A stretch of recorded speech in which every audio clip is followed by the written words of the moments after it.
Alright, it is 31 days of horror, 31 days of Halloween Day.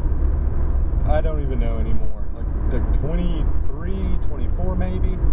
But we're still in the 1990s, and we're actually in 1994 now. We're going back, revisiting one of my all-time favorite B horror franchises, Night of the Demons.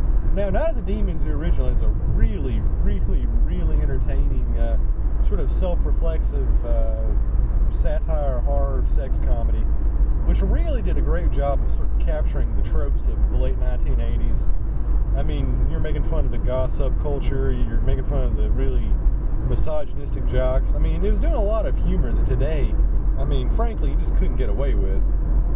And of course, it had some really great, special effects. It had Linnea Quigley, shoving lipstick through her boob, and you had that really, really great, sort of out of nowhere ending where the old dude, eats the apple pie with the razor blades in it.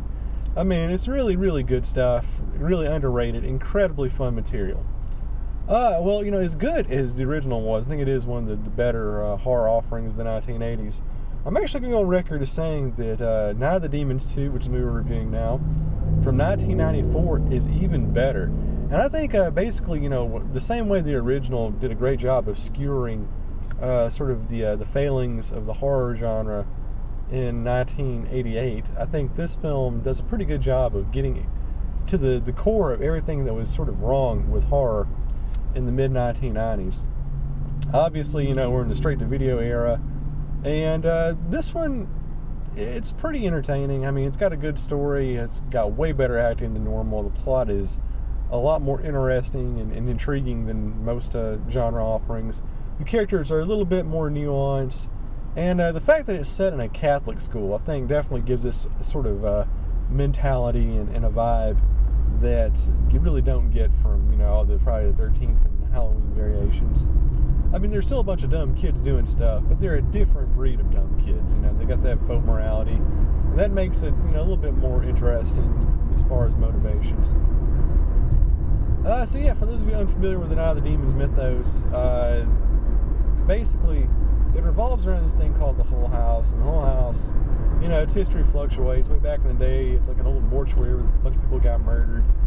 The first movie, but basically, demons live in it, and in the first go-around, they possess some kids.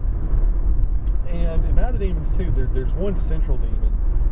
Her name's Angela, played by Lillian Kincaid, who now is like a pet psychic for real. She says she can communicate telepathically with animals. I'm not making that up. And she plays like this sort of like goth chick who looks completely different from what she did in the first movie. I mean, she looks like an entirely different person. And she's kind of like our Freddy Krueger, she introduces all the kids. They decide to go squat in her house for a Halloween party. And one by one, she kind of, transforms them into demons. I mean, there's lots of great stuff going on here as far as special effects. And you go back to the Catholic school, you got a nun wielding a yardstick, telling the kids, to not have sex because that causes demons to arrive. And you got this one nerd who's like all into like resurrecting evil spirits. And you have, the father who really doesn't seem to really believe in anything anymore.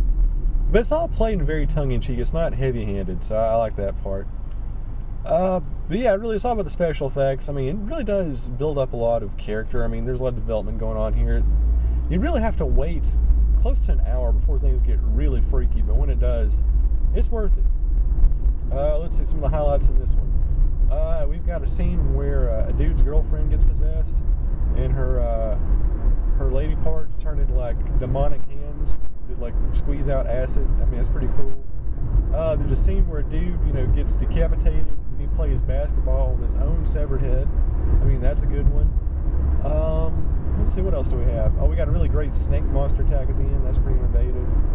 We got some lesbian smooching going on. So, I mean, it really kind of covers all the bases as far as mid-1990s B horror. And, like I said, it's very much sort of a caustic criticism. It's very self-reflexive, but it's not heavy-handed. It's not completely just saying it's above and beyond the genre. It's just kind of gently poking fun at sort of the tropes and cliches. And it does a very good job of it. And like I said, this is a very indicative film of the 1990s. I mean, if you watch this movie, I mean, I think it covers a lot of bases. I mean, you can probably forego watching, you know, like 300 or 400 different movies in the same era, just because you watch this one and does such a good job of, you know, replicating and imitating and generally just conveying the feel of horror films from the era. So all that to say, I mean, it's just really entertaining. I mean, it's funny, the special effects are great, got a pretty good plot, character development is far above the genre norm. And like I said, I mean, just a good old fun time. You're going to enjoy this one. Great gore, really funny.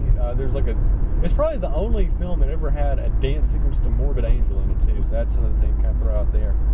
So yeah, all in all, really entertaining. You know, the 1990s, not really considered the best time for horror, but you know, with stuff like this, I mean, never been a great filmmaking in any regard, but at least you're going to have a good time while you watch it. And for that, I'm going to give it high marks. I'm going to give it 3 pieces of candy corn out of 4. You should probably go see it.